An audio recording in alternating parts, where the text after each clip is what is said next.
Здравствуйте, меня зовут Вера Алексеевна Полякова-Norwood, и добро пожаловать на урок русского языка. My name is Vera Polякova-Norwood, and welcome to our Russian class. Well, we have already mastered the Russian alphabet. You know all the 30 Cyrillic letters in the Cyrillic alphabet. And today we are going to start to speak the language. I hope that you will really enjoy it. So let's talk a little bit about the materials that we need to be able to proceed in the study of the Russian language. We will be learning from the textbook called Russian for Everybody. And this is a textbook that is co-authored by a group of Russian language scholars. They all live in Moscow and work at the Pushkin Institute of the Russian Language, which is the best institute or the best educational establishment for learning the Russian language. And this textbook was adapted for English-speaking students of Russian by Professor Robert Baker. So this is a very good textbook for us to learn, and I hope that very quickly you will come to like this textbook. The textbook comes with two additional workbooks. One is called Let's Talk and Read. And we will use this book, Let's Talk and Read, for our conversation classes. This book will supply us with numerous exercises for discussion. Besides Let's Talk and Read book, we will also be using a workbook. A workbook is a little booklet that contains a lot of exercises that you will be doing at home. This is that little booklet that contains many of your homework exercises. So always in class have with you your textbook, Russian for Everybody, and its two accompanying workbooks, Workbook and Let's Talk and Read book. And if you do that, you will be in a good shape for every class. Ну, хорошо. Now let's get down to business. Let's start speaking the Russian language. When we were learning the alphabet with you, we acquired a rather nice vocabulary. You remember that the Russian people call their country Россия, and the capital of Россия is Moskva. The best way to move around in a Russian city is by metro. And when in a hurry, we catch a taxi. But we can always go by автобус. If you need to go from country to country, what is the quickest way to get there? By самолет. You know that every day people read газета, журнал.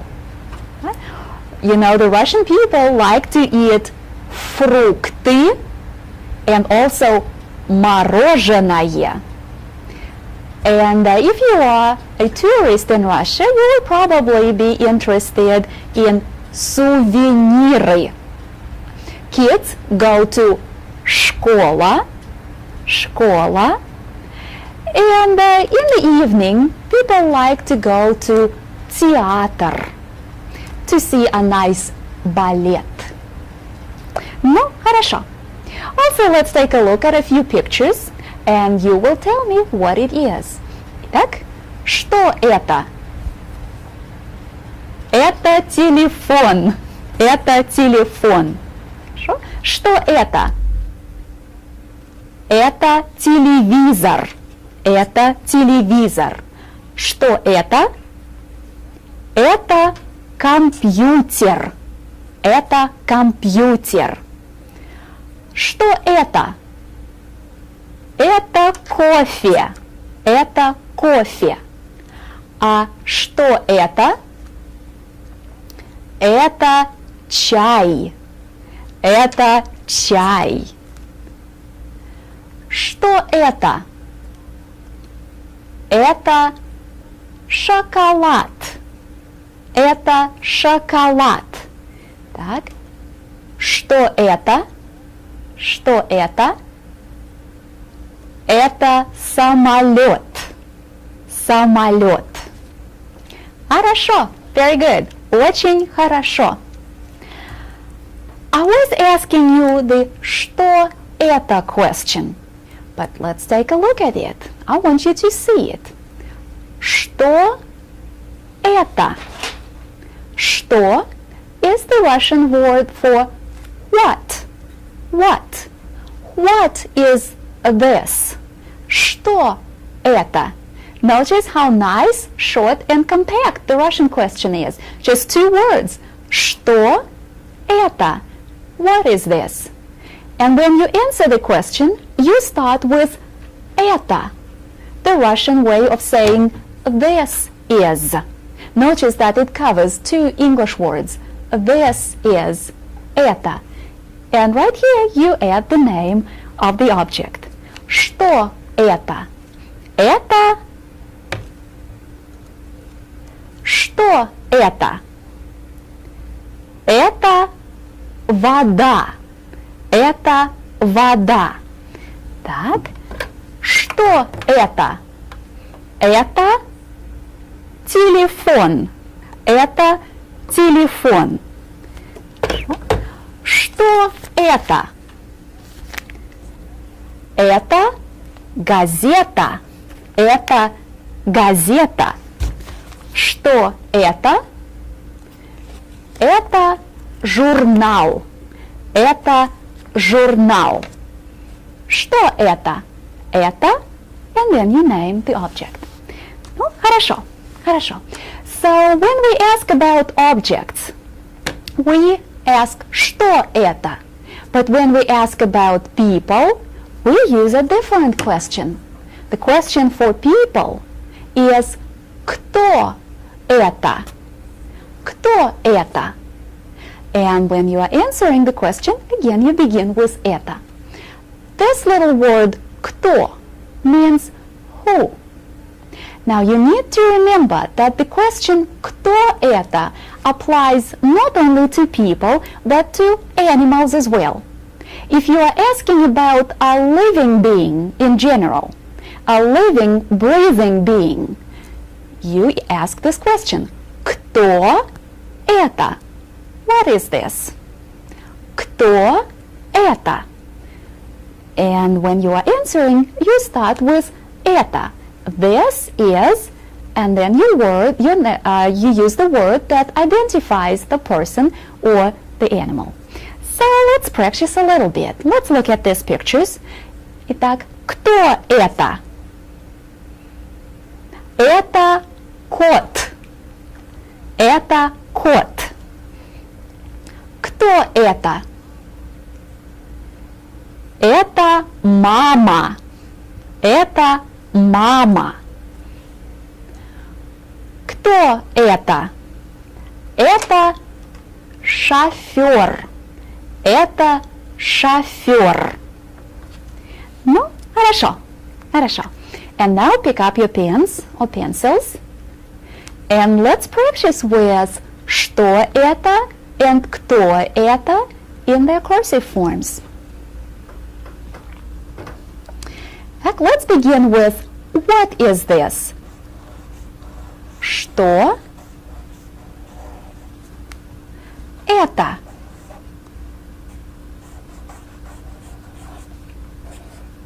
Что это?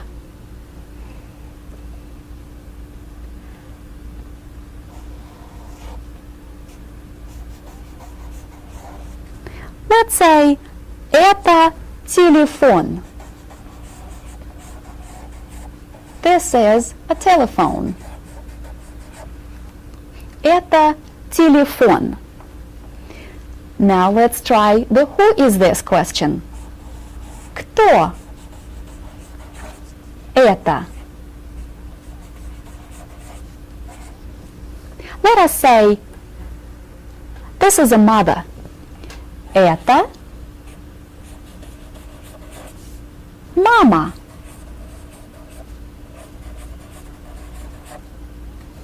Это мама. So we are writing sentences today. Let's read together. Everybody after me. Что это? Это телефон. Кто это? Это мама.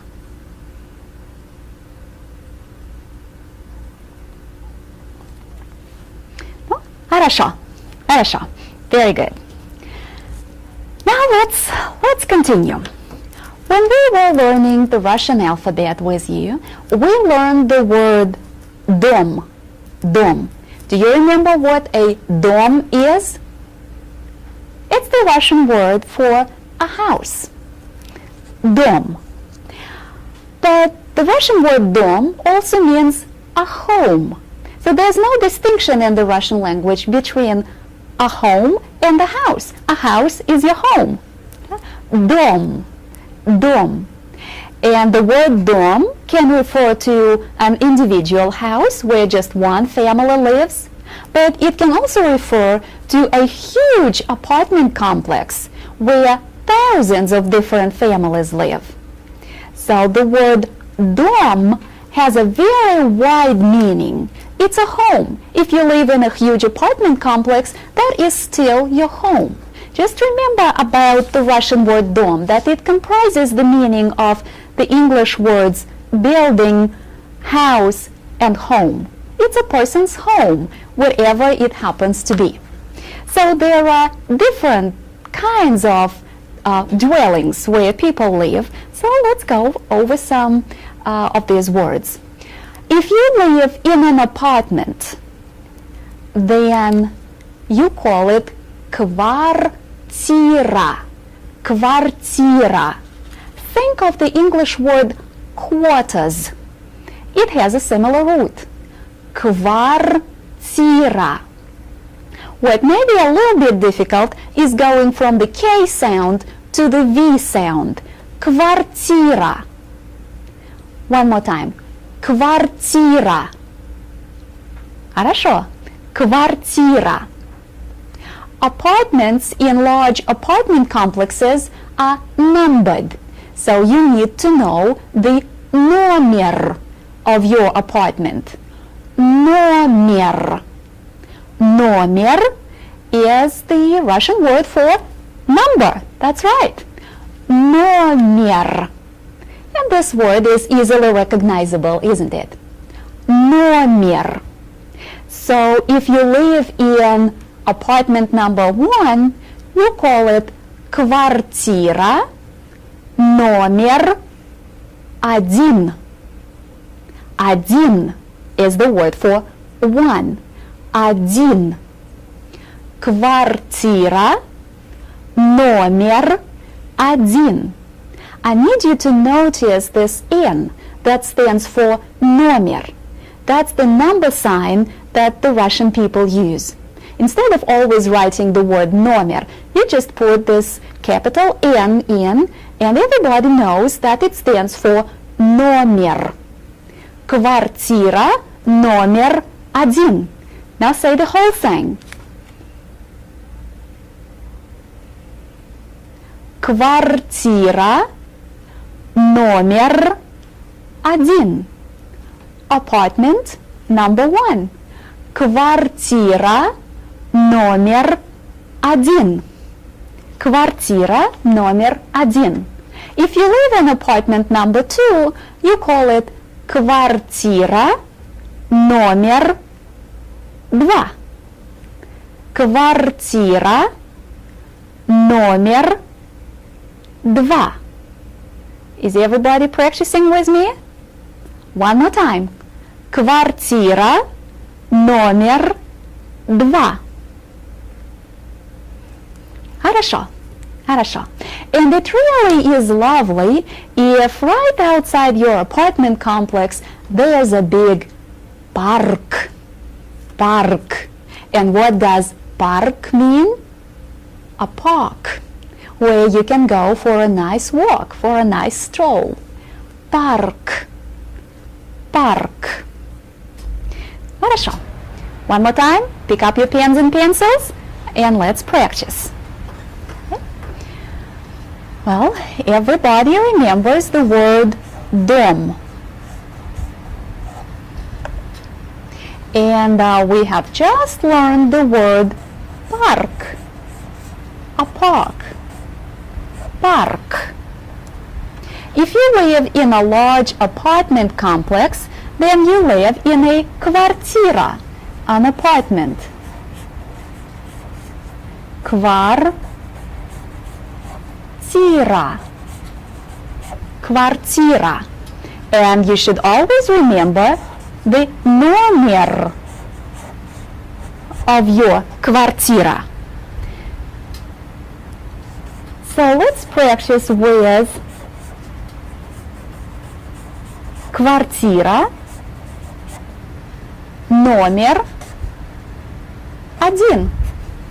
Apartment number 1. Квартира, номер, that's our number sign, 1. Or квартира, квартира, номер 2. Apartment number 2. Квартира, номер 2. Хорошо. The Russian people have a worldwide reputation as avid readers. They read books, newspapers, magazines, anything they can find. They love to read. They read more than any other nation in the world. So let's look at some of the things that we read with you daily. We already know some of these words. Что это? Это журнал. Это журнал. And I hope that everybody remembers this. Что это? Это газета. Это газета. Хорошо, but besides newspapers and magazines, there are other things to read. So let's take a look at this. Книга. Книга. This is the word for book. Книга. Это книга. Это книга. Say that one more time. Книга. Хорошо. Письмо.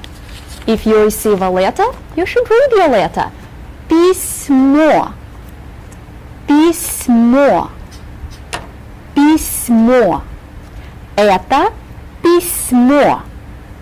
Это письмо. And we are studying the Russian language from a textbook. Учебник. Учебник. Not just any kind of book, but a textbook that you use for study of a certain subject. Учебник. Учебник. Хорошо. Now let's practice with a few objects. I want you to identify these things for me. Что это? Это письмо. Это письмо. Что это? Это книга. Это книга. Что это? Это газета. Это газета. Что это? Это журнал. Это журнал. Хорошо. Now we know how to say these words, but how do we go about writing them in cursive? Let's look at this. We shall begin with книга. Книга. Книга. Besides книга, we can read a письмо. Письмо. письмо. Then there's always a журнал. Журнал. Журнал. Газета. Газета. Газета. And when it comes to studying, we need a учебник. Учебник. Книга, письмо, журнал, газета, учебник. Книга, письмо. If I need to use those two words within one phrase and say a book and a letter, I simply connect them with this. This is a Russian conjunction which corresponds to the English end. Книга и письмо. A book and a letter. Письмо и книга. A letter and a book. Again, this is a conjunction that connects these two things. And. И. И. Хорошо. And we are studying the Russian language from учебник, textbook, учебник, Russian for everybody. Русский язык для всех. Русский язык для всех. And from the title of our textbook, we learn the phrase that means the Russian language. Русский язык. Say it after me. Русский язык. Русский язык. And today we started learning lesson number 1. Урок номер 1. Урок номер 1. That's the first unit in our textbook. That's what we are working on. Урок, lesson, урок номер 1. Everybody after me. Урок номер 1. And now the whole thing. Урок номер 1. Урок номер 1. And of course, when you are involved in the study of something, you have to do exercise over exercise over exercise. Упражнение. Упражнение. Exercise. Упражнение. And yes, we will be doing a lot of oral упражнения and certainly a lot of written упражнение. So you need to learn this word right away. Everybody after me. Упражнение. Упражнение. Упражнение. Ну, хорошо. And now I need to introduce the characters from the textbook to you. The textbook that we are using, Russian for Everybody, centers around the life of a Russian family. So gradually we will learn a lot how a Russian family lives, what the parents do, what the kids do. So the father of the family that the textbook is written about is called Ivan Ivanovich. Ivan Ivanovich. Ivan is a very popular Russian first name. Ivanovich. This is not his last name. This is something very interesting. This is what only the Russian people have. The second part of his name is a patronymic. First name, Ivan Ivanovich, a patronymic. Ivan Ivanovich. Try it again. Ivan Ivanovich. The mother of the family is Anna Petrovna. Anna is a very popular Russian first name. Anna. Petrovna is not her last name, it's her patronymic. Anna Petrovna. And adult people in Russia are always called and always referred to by their first names and patronymics.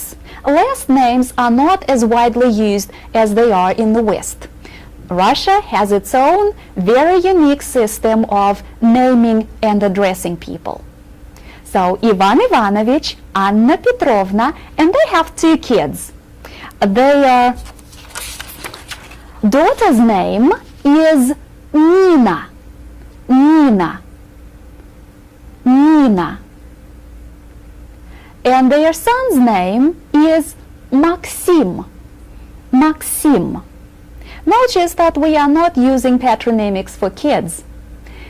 When Nina and Maxim grow up, when they are adults, then they will be called and referred to by other people by their first names and patronymics. But kids just go by their first names.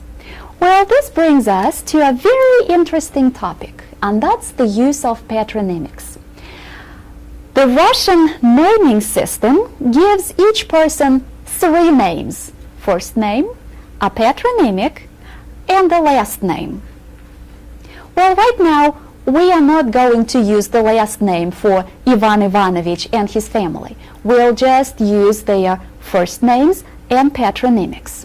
But every Russian person has 3 names: first name, last name, and in between the first name and the last name, there's a patronymic. A patronymic is derived from your father's first name.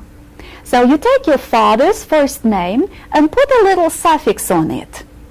This suffix means either son of so-and-so or daughter of so-and-so. So Ivan Ivanovich is son of Ivan. Ivan, son of Ivan. Ivan Ivanovich. And we always refer to him as Ivan Ivanovich. Anna Petrovna is daughter of Pyotr. Petrovna, daughter of Pyotr. Anna, daughter of Pyotr. Anna Petrovna. Anna Petrovna. And I am Vera Alexeyevna, daughter of Alexei. That's my father's first name, Vera Alexeyevna. And teachers are always addressed by their students, by their first names and patronymics. Vera Alexeyevna. Think of me as Vera Alexeyevna, your Russian teacher. No? Хорошо. Хорошо. So this is a very interesting topic for discussion, and I can talk about this forever and ever, but we are running out of time. So if you are interested in this, please do some independent research on this. After this class, I need you to do additional exercises for video lesson number 7. Additional exercises, and practice with cursive for all the words that we learned during today's class. And now your homework. Your homework. I want you to take your textbooks, find lesson 1, page 78, and work on exercise 3 and exercise 4. Exercise 3 and exercise 4. And do them in writing. Ну, хорошо. Very good. Хорошо. Большое спасибо и до свидания.